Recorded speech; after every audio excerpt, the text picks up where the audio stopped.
হঠাৎ করে আমার ছেলের বাবা লাউ নিয়ে আসছে, তো লাউ চিংড়ি খাবে। তো আজকে আমি সেটাই রান্না করব। আসসালামু আলাইকুম, কেমন আছেন আপনারা সবাই?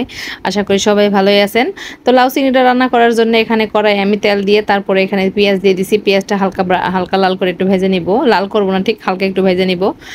তো এই লাউ চিংড়ি কার কার খাইতে পছন্দ অবশ্যই কমেন্ট করে বলবেন। আর এই যে পেঁয়াজটা ভাজা হয়ে গেলে এখানে আমি আদা রসুন বাটা আর একটু জিরা বাটা দিয়ে দিলাম। আর এই লাউ চিংড়ি রান্নার জন্য কিন্তু আদা রসুন বাটা একটু লাগে, আদা রসুন আর একটু জিরা বাটা দিলে অনেক কিন্তু বেশি মজা লাগে। তো তার সাথে আমি দিয়ে দিলাম হচ্ছে কাঁচামরিচ, আর এই কাঁচামরিচটা কিন্তু দেওয়াই লাগবে। আর এই ঝাল একটু লাউ তরকারিতে কিন্তু ঝাল কম দেওয়া লাগে, ঝাল আমি একটু কমিয়ে দিলাম, কারণ এই লাউ তরকারিতে আমার ছেলেও ভাত খায়।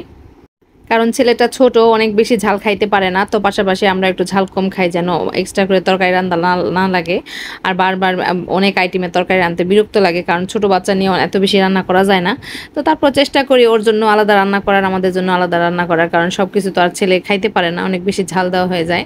তো পেঁয়াজটা ভাইজা নিয়ে পানি টানি দিয়ে মশলা টশলা সব কিছু কষাই নিয়ে তারপর এখানে আমি হলুদ গুঁড়ো দিয়ে দিলাম।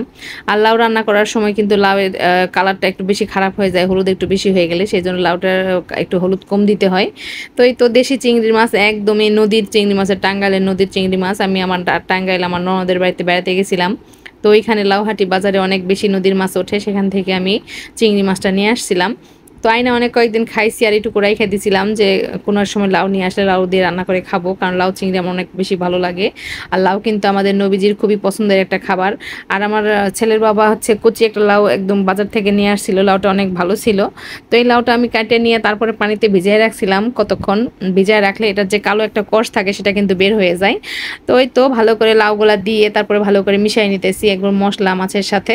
মিশানো হয়ে গেলে তারপরে এখানে আমি ভালো করে ঢাকনা দিয়ে 10 মিনিটের জন্য ঢেকে দিব। চুলার আঁচটা একটু কমায় দিতে হইব, তাছাড়া কিন্তু হচ্ছে পানি বের হবে না, নিচে পুড়ে যাইতে পারে। চুলার আঁচটা কমায় তারপরে হচ্ছে ঢাকনা দিয়ে ঢেকে দিব। আর এই ঢাকা দিলে কিন্তু অনেক পানি বের হবে। আর আমার লাউ রান্না করার সময় আমার পানি ব্যবহার করা লাগে না, পানি অটোমেটিক বের হয়ে যায়। এই দেখেন আমি 10-5 মিনিটের মতো ঢাকা রান্না করে নিলাম। রান্না করে নেওয়ার পরে দেখেন কত পানি বের হয়েছে।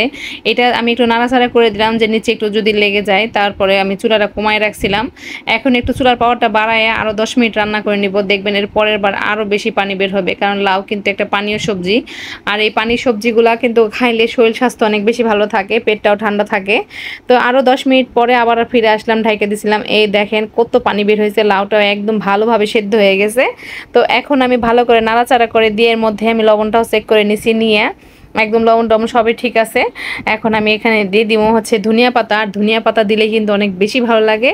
লাউ চিংড়ির মধ্যে ঝাল কম দিতে হবে, আদা রসুন বাটা দেওয়া লাগবে, আর হচ্ছে ধনিয়া পাতা দিলে অনেক বেশি মজা লাগে। আর এটা দিয়ে রুটি দিয়ে খাইতে অনেক ভালো লাগে, আর আমরা তো ভাত দিয়ে খাই, আসলে আমার ভাত অনেক বেশি পছন্দ।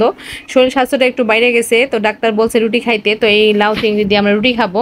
আর চিংড়ি মাছটা একটু কম খাইতে কইছে, কারণ চিংড়ি মাছে কিন্তু অনেক বেশি হচ্ছে থাকে, কোলেস্ট্রল থাকে। তো যাই হোক, দেশি চিংড়ি মাছ আর সিজনের চিংড়ি মাছ একটু না খাইলে ভালোও লাগে না। চিংড়ি মাছটা আর ইলিশ মাছটা অনেক বেশি পছন্দ। তো যাই হোক, এই যে ধনিয়া পাতা দিয়ে আমি তরকারিটা এখন নামাই নিব। আর এত মজা হয়েছিল তরকারিটা, বিশ্বাস করবেন কিনা জানি না। আপনারাও চাইলে একদিন রান্না করে খেয়ে দেখতে পারেন। আর আমার ভিডিওটা ভালো লাগলে অবশ্যই চ্যানেলটাকে সাবস্ক্রাইব করে বেল আইকনটি ক্লিক করে দিয়েন, আমার পাশেই থাকবেন। আজ এই পর্যন্তই, আসি, আল্লাহ হাফেজ।